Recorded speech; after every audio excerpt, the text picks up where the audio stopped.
So the name of today's program is Increasing Revenue Takes Effort. But I have good news. Effort is actually an acronym.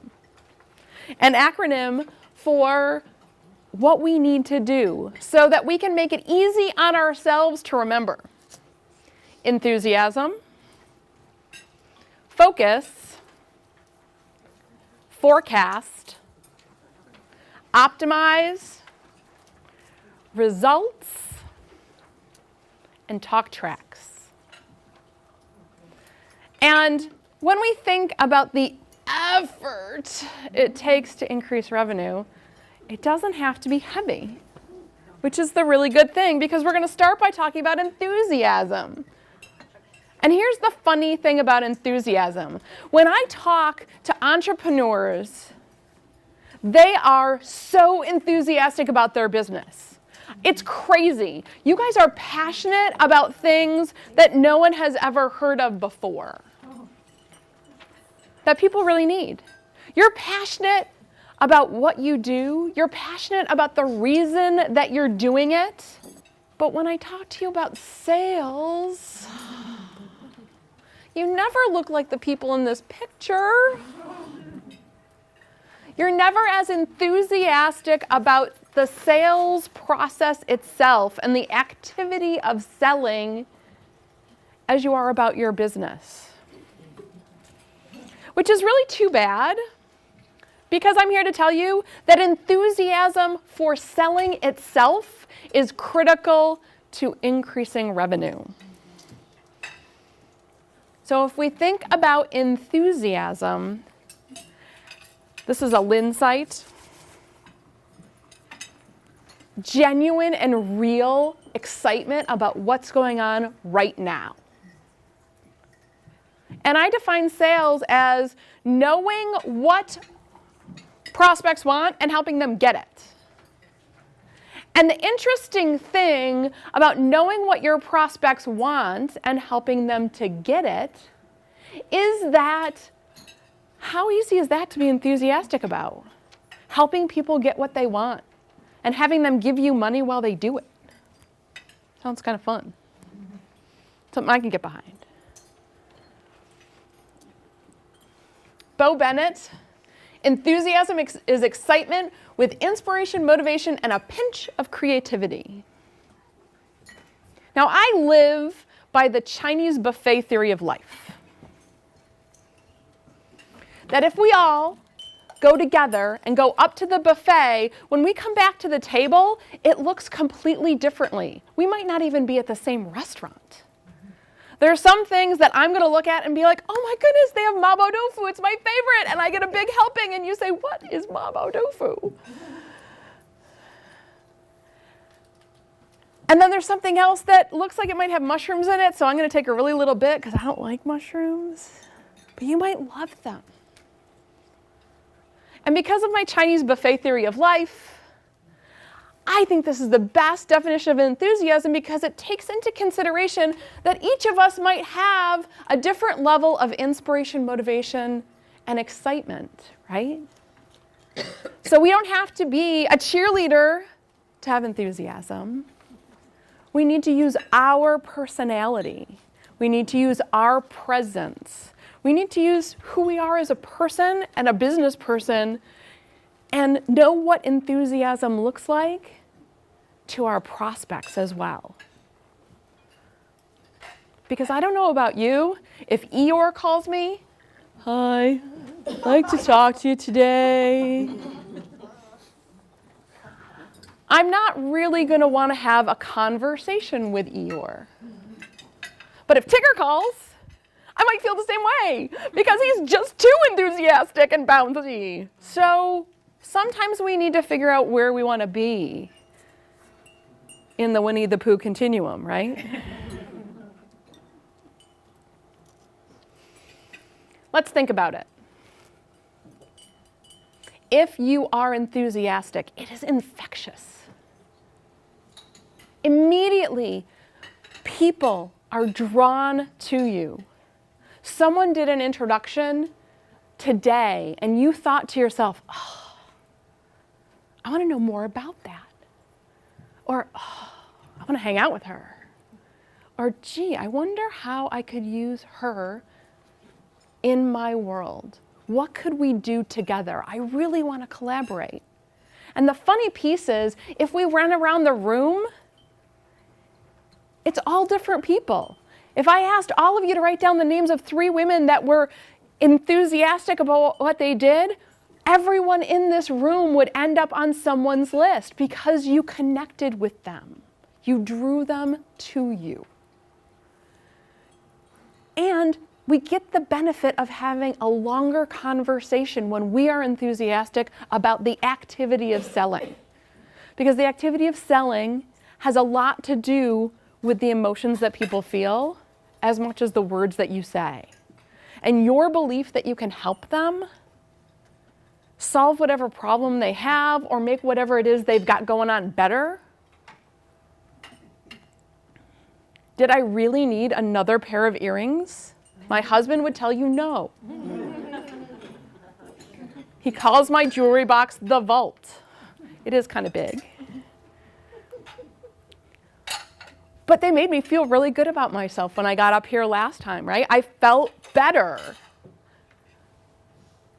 So it doesn't have to be a problem to be solved as much as to understand what you're doing for somebody.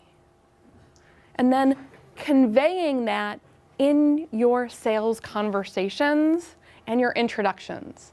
Because I don't know about you, but I would rather have a conversation with someone a second time if I find them delightful.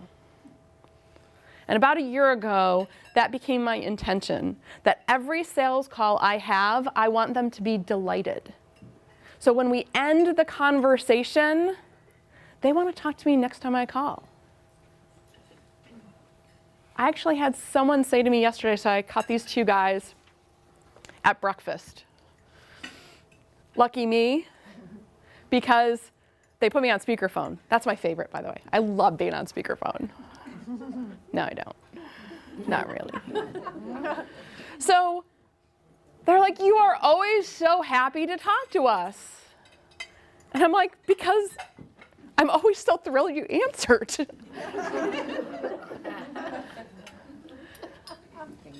They took the call because they looked down at their phone, saw it was me, and thought, this will be fun, right?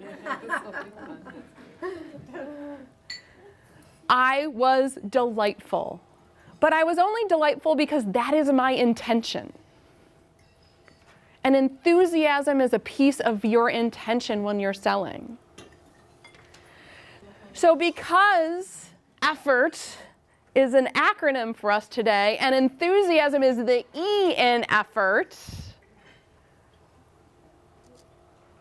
what questions do you have about how you can be enthusiastic about sales? My question is, as an attorney, I have some restrictions that are on me that are not on other people. I cannot initiate a sales call. I can't do it. I'll get disbarred.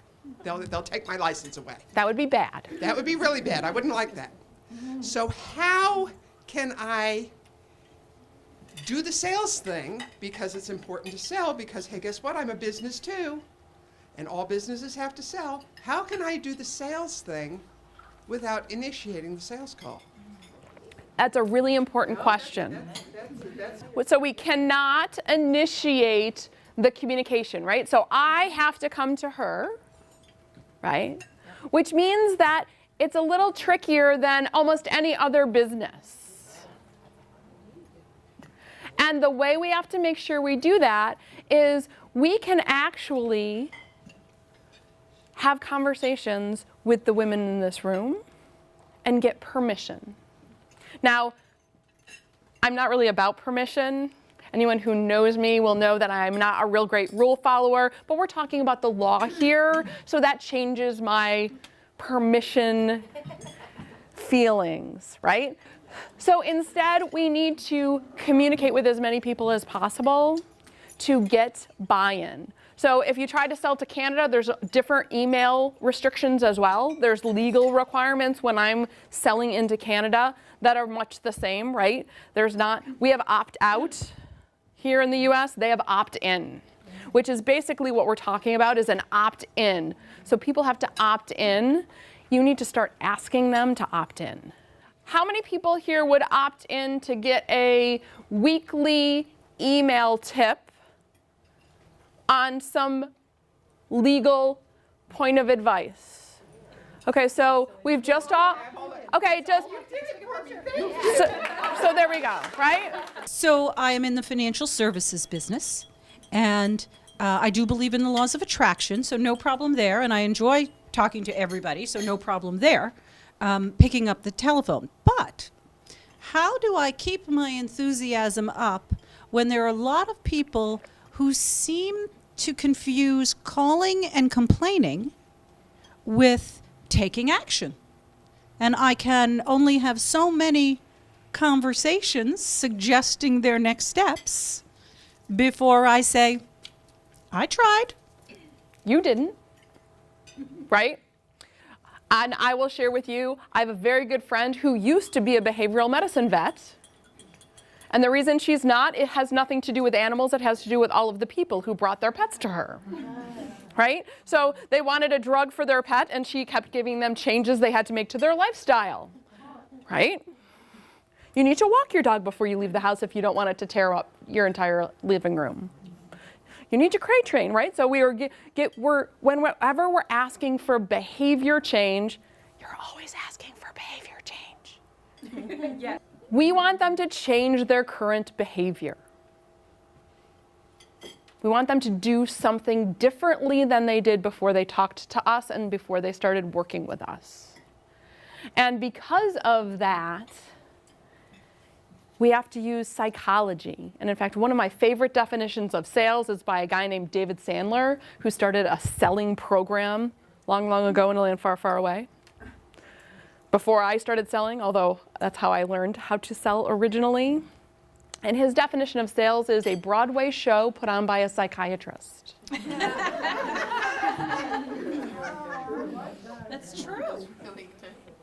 And we're talking about the psychiatry piece. And we have to become good at how to do behavior change with in your case, with your clients, right? You need them to change what they're doing. And I like in your intro, you talk about that you are looking for people who are willing to change. So that's the first step, right? Putting it out there to people. I would also share that in the early sales conversations, I would say just that to people. One of the things that people hate about working with me is I keep telling them to change what they're doing.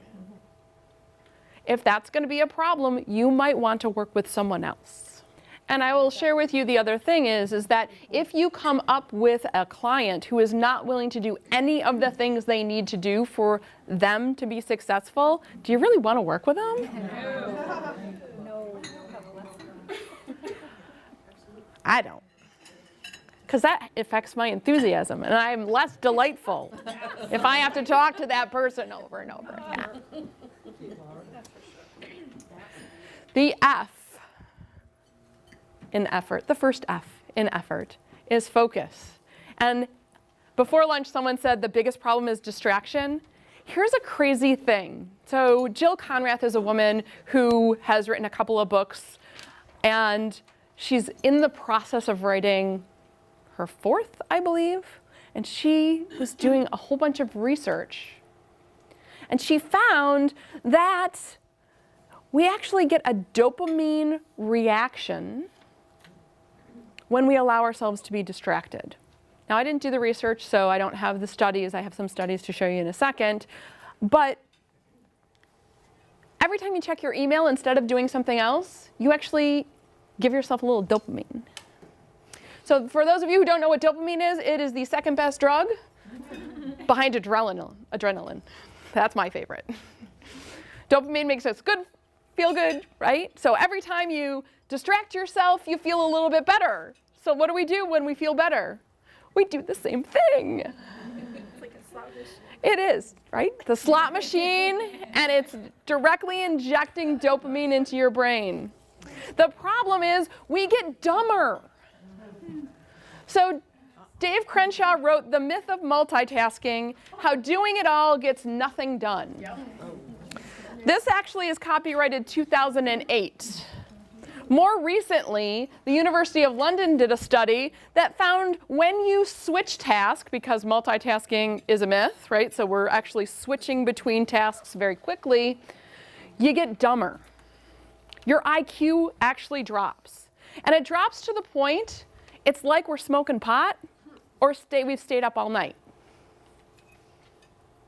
Now, as fun as that is, statistically speaking,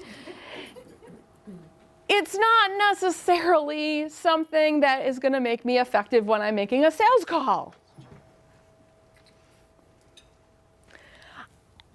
I have to be smart, or at least as smart as I could be, right? So I don't have the luxury personally of allowing myself to be dumber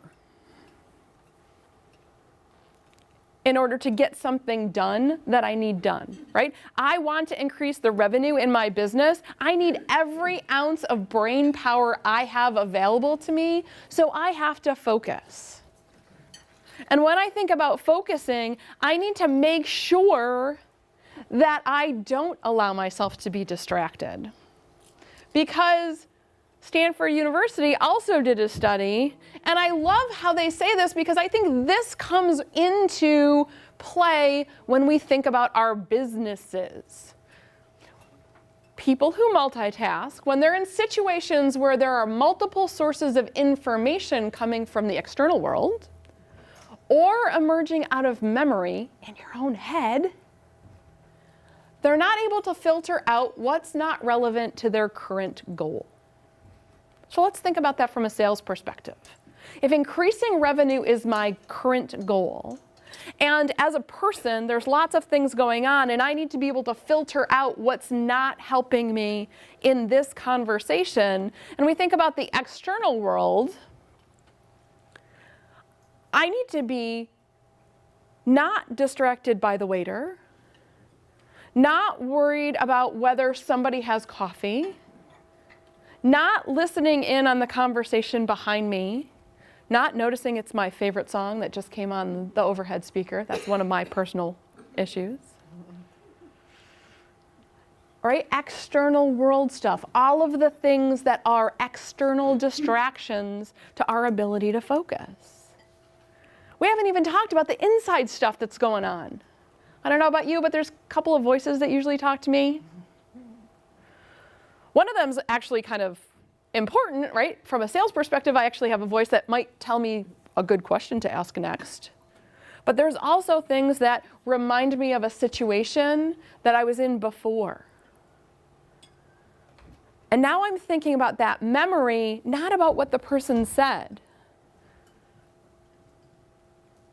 I'm not focused on the conversation at hand. And when we try to do multiple things at the same time, the problem is we get worse at filtering out what's not important. So the problem we have is that other people are distracted. We're distracted. We have to take charge of focus. And I have some bad news about focus.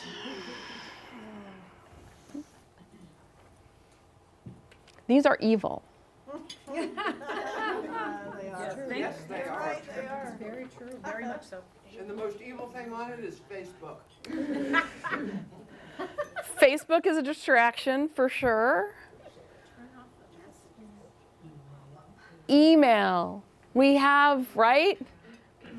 The best thing I ever did was have someone else come to my house and turn off the little thing that lets the email ghost up so it like distracts. Oh. I need to know how to do that. I don't know how to do it because then I could turn it back on. So I actually paid someone to come turn it off so I can't turn it back on. Right? So at lunch, we were talking about what are the things you pay people to do. I pay people to do things that I don't actually want to know how to do or undo.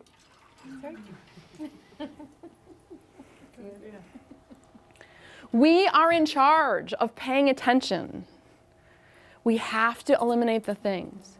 When I'm working in inside sales organizations in corporations, I can't even tell you how freaked out people get for turning off email and instant messenger for 1 hour at a time. Oh my God, oh my God, oh my God.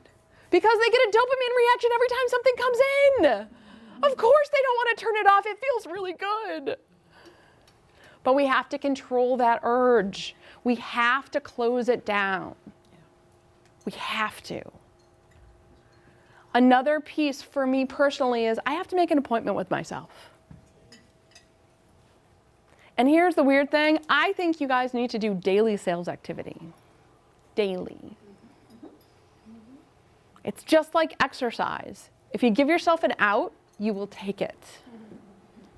If you don't have an appointment with yourself, you will continue to tell yourself in your head that as soon as you finish this, you'll do it. Then you have to finish this.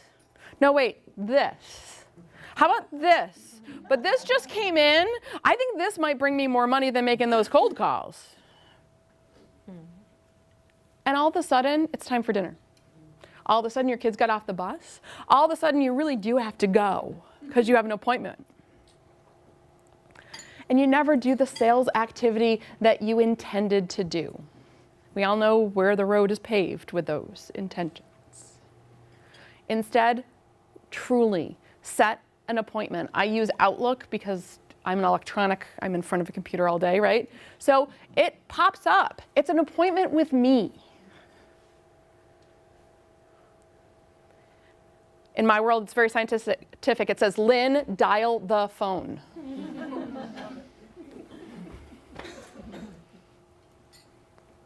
Okay.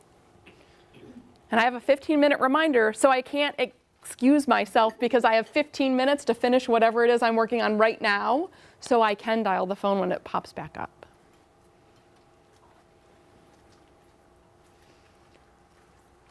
Focus is critical to increasing revenue. Focus on generating more money for yourself. There's lots of things we do in our business that don't actually generate revenue. I'm not telling you to stop doing them because some of them are, working with the people who just gave you money, right? So please don't not do those things, but we need to focus on revenue generating activity specifically if you intend to make more money. The second F is forecast. Everyone hates this. Salespeople hate this. I have yet to meet anyone except accountants who like to forecast. And even accountants don't like to forecast. And even accountants don't like to forecast, right? So when we think about forecast, I want you to start thinking about it differently than you ever have before. And if you'd like to buy a book from a really awesome woman, her name is Debbie Mrazek. She's a really good friend of mine. The name of the book is The Field Guide to Sales. Here's why forecasting is important and critical to increasing revenue. What is your sales goal? When I ask salespeople that question, they say something like, well, Deb, I want to do $2 million this year. I follow up with, would that be $2 million by selling $1 million to 2 customers or to 20 customers who do $100,000 each? Clearly, that makes for 2 very different plans of attack. Absolutely. And when we think about forecasting, I think that we are so tied to the emotional ability to achieve what we forecast that we forget that the importance of forecasting is more about it driving your activity. So when we think about forecasting, if we are, I used accounting firms a minute ago, right? So if we're looking at 2 accounting firms, one of which wants to do 80% of their business during tax season and then kind of slide the rest of the year, take a couple really nice vacations planned out by someone else, versus someone who would like to work with their client base every month because what jazzes them up is actually the activity of like seeing people's businesses and how they run. Without forecasting like that, without knowing what you want it to look like, you're going to be going after the wrong people. Because even in sales itself, the customers, the prospects, the people we want to target to do $1 million a year are very different than the ones to target to do $100,000 a year. And part of that is about us. I will tell you that as a salesperson, my highest year in sales, the company I worked for measured everything in profit margin rather than revenue. Mostly because that's how they wanted to pay us, because they could pay us, right, differently. We only got paid on profit. No one's doing bad deals. I did $984,000 of profit margin for the company. $500 at a time. My average sales order was $500. It's a lot of orders, right? The person who just beat me that year did 1.1. Not that I'm bitter. His average order size was $100,000. Wow. Now, he didn't beat me by much. He also had weeks where there was not an order in sight. That would have killed me. Like emotionally, I could not have done that. I'm not a whale hunter, I'm a fisherman. So you need to know yourself, and when you're thinking about forecasting, what do you want your business to look like, feel like? How is your experience with your clients? Are you looking for the right ones? If you're not thinking about forecasting from the perspective of that, not just a number, you're not going to know what to do. And we'll talk about results because that's the R in effort. And forecasting and results go hand in hand. But I want you to start to think about where is your business going to come from, not just next month, but how about in 3 years? Someone asked me that question Monday night. Lynn, what's your business going to look like in 3 years? I was like, I have no idea. Can we talk about that in 3 years? She laughed at me, right? But if we're not thinking about next month, next quarter, next year, we can't do the activity we need to do today to make sure we're in the position to get there eventually. I was looking for a quote. I had never heard of this guy before. He's a Silicon Valley investment guy. Entrepreneurs can't forecast accurately because they are trying something fundamentally new. So they will often be laughably behind plan and on the brink of success. I know. And I started to think about it, and I actually changed what I'm going to talk about right now because of that quote. I played soccer when I was a kid. There was not a coach in the world that said, so Lynn, how many goals are you going to stop this game? Tracy talked about Girl Scout cookies. No one ever says to a Girl Scout, how many cookies are you going to sell when you go out selling today, right? Nobody talks about forecasting success when we're kids. I have a business degree. No one talked about it in college. And unless you're a salesperson, nobody talks to you about it at work. And even if you are a salesperson, they say, so what's your high, low, and commit for this month? They don't even want to talk about how to make a good number. They just want you to give them a number. And then on your performance review, you don't forecast very well. Well, no one told me how. And I never practiced it. So of course we're awful. By the way, that's not an excuse not to forecast. That means that you need to forgive yourself when you're awful at it at the beginning. and start to think about forecasting and looking at what you're going to do so you can see how your business actually goes. How long does it take to convert a customer? It might be as easy as me walking over and buying a pair of earrings. Or it might be as difficult as for Michael when he was selling $100,000 deals and it took an extraordinary amount of effort and a plan of attack, right? And what activities do I need to do along the way to close this big deal? Your business is going to be different, right? All of us sell differently, and who we target is going to be different. In my neighborhood, we have a lot of restaurants. Some of them want tourist trade. By the way, this winter has been awful, right? But they're looking for someone who's coming to make a memory. Versus Origins Coffee, which is the little coffee shop in Saranac Lake, where they want to see us every week. Sometimes I wonder if they would call to see if I was okay. No dirty chai this week, Lynn? Actually, I've met the UPS guy there. He can't get up my road.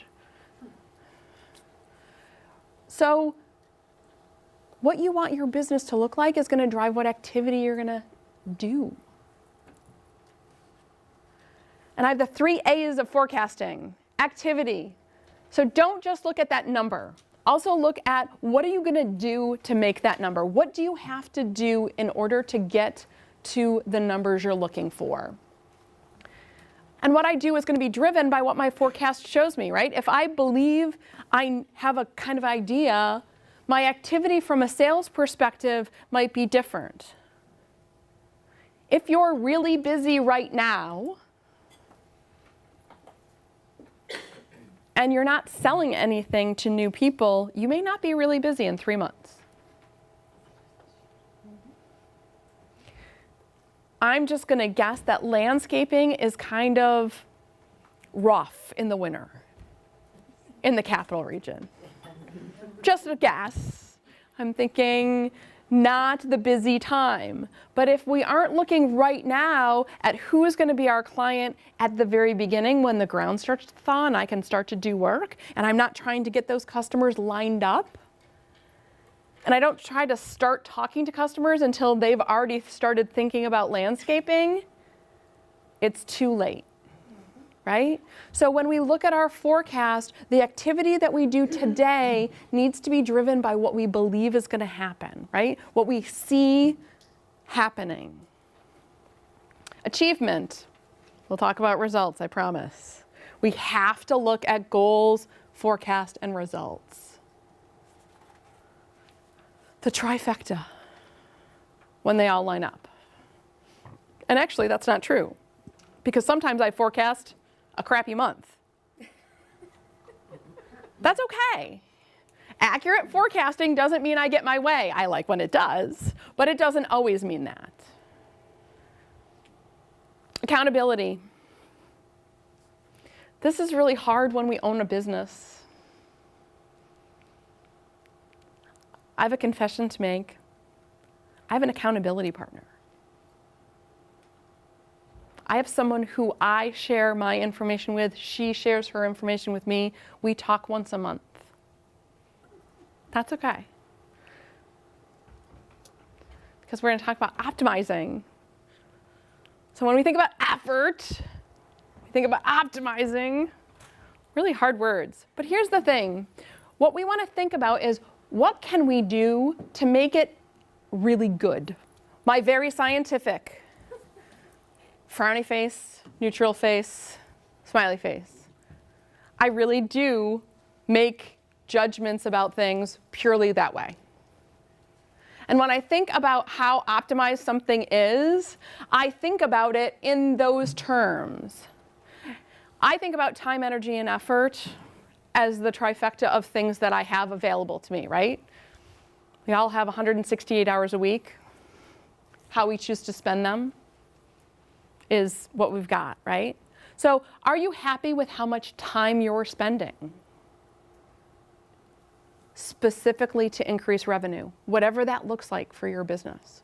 whatever activities. Are you happy with how much time you're spending? We already talked about energy when we talked about enthusiasm, so I won't go through that one. But when we think about the output of ourselves, right, the effort we put in, we do need to judge whether or not we're happy with how much we're doing. Are we happy with what the activity is? Are we happy at how good we are? We can do a scale of 1 to 10, but I think everyone cheats and puts themselves somewhere in the middle. So that's why I do the very unscientific. So if you look at my notebooks, you'll see faces. Carly Fiorina, when she was the CEO of HP, the goal is to turn data into information and information into insight. So data is truly the numbers, right? How many calls did you make? How many people did you talk to? How much did you sell? How many individual organizations did you sell to? How many times did you sell to them?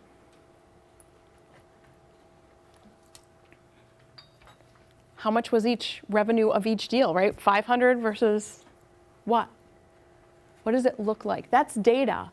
Then we have to actually put some knowledge and take the data and turn it into information that we can use. Okay, is it better or worse, than something else? Is that what I want it to be? And then we can turn the information into insight and actually decide what we want to do with it. One of the things that was really important is that insight is going to bring clarity, and it's going to help you understand if you're doing what you want to do. So to Tracy's point, if your revenue numbers are where you want them to be, you wouldn't be here, but you had a presentation about increasing revenue, but you don't necessarily have to change anything. And what someone sitting next to you wants to do in their business should not impact what you want to do in yours. So make sure you're making good decisions for yourself through what you figure out is going on. I was just going to say that the part of the survey that I did, even though it had nothing to do with revenue, it was the same thing, that the data from the survey gave me information that I needed, and the information gave me insight into be able to move forward with my business and other things this year. So not just from a revenue perspective, but sometimes you need the data, any data, to be able to give you information and insight. Yep. And I would share, I think that is true of everything, right? So I believe that we all have two things we can control in life: how we spend our time and what our attitude is. I used to say that that was true for sales, but then I realized it was really everything. So I love that that is true, right? Anywhere in your world. Ideal customer profile goes back to this idea that who you're targeting is different depending on how you want your business to look, right? That forecast. There are two things I want you to keep in mind. There's demographics, which most of us have heard of, right? Geographic location, how much money do they make? Are they men or women? All sorts of statistical information about your client base. The thing that many people have never heard of is psychographics. And psychographics is the study of how people think and make decisions. So I'm just going to use sustainability because she's right in front of me, right? So the psychographic behind sustainability is, I have to care. As much as it pains me to say it, there are people who don't. That doesn't make her a bad salesperson. It makes them outside of her ideal customer profile and probably not a target for her business. So we need to know what our customers look like, not only demographically, but also psychographically. What do they look like? If they don't fit the profile, they qualify themselves out. So we need to actually give them permission and the opportunity to qualify out, because we have all done people that we should have qualified out. I've never made money. If we do the time, energy, and effort versus revenue ratio, I'm always upside down if I should have qualified them out. Where they are and when. Back to that, not only who are they, but where are they? We have someone who's in agribusiness. Most farmers are not on Twitter. Not a great place for her to market. No, she sends a weekly email because they're willing to check once a week. Every day. Every day, once a day. So they're checking their... Farmers are becoming much more technologically savvy, but Twitter's not where you reach them. Right. So we need to know where they are and when. Actions you'll take. What are you going to do? Optimize actual effort. Make sure that it isn't heavy lifting. Great quote from a friend of mine.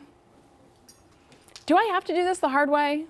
Is a question that she asks herself about everything in her business. Whenever she's struggling, she realizes that it's probably her making it harder.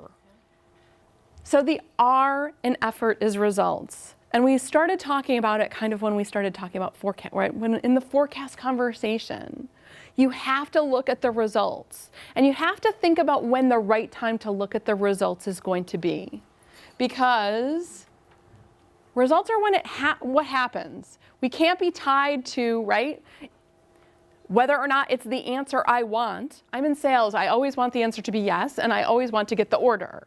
But I can't be tied to that, or else I'm disappointed every time it doesn't happen. And we already talked about enthusiasm. That goes.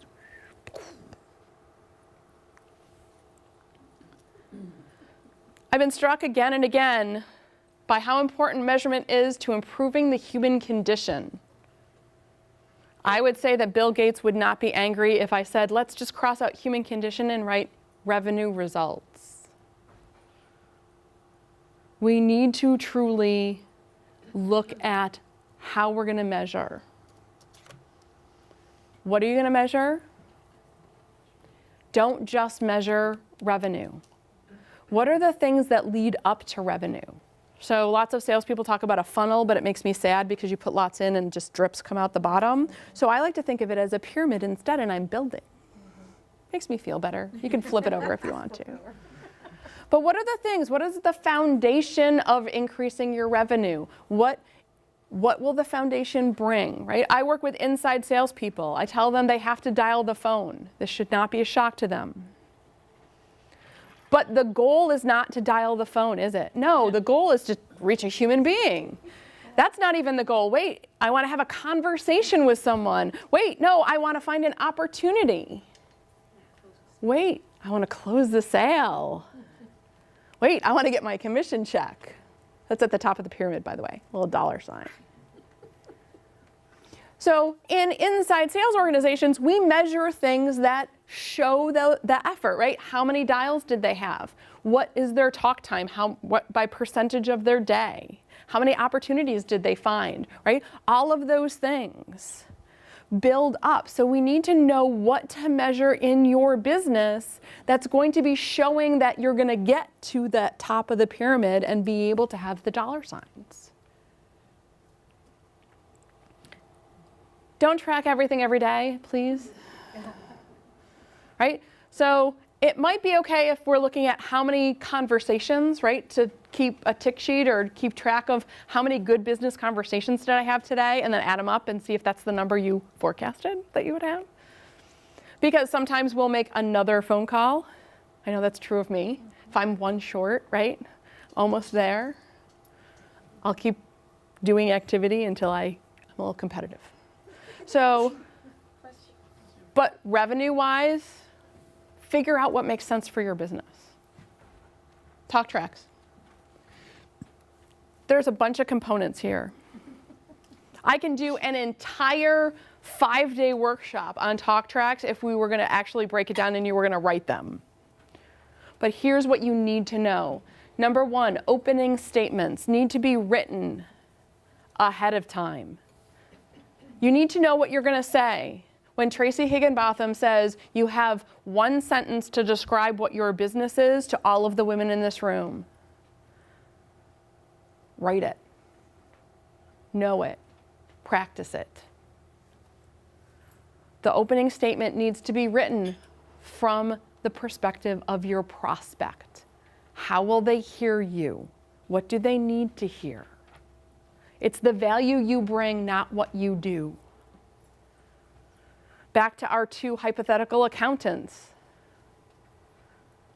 Someone who does taxes has a different value that they're bringing to someone who is going to be inside your business all year long, making sure things are right.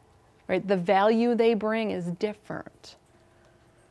I'm not an accountant, so I'm not really good at saying what those are, but to my restaurants in Lake Placid,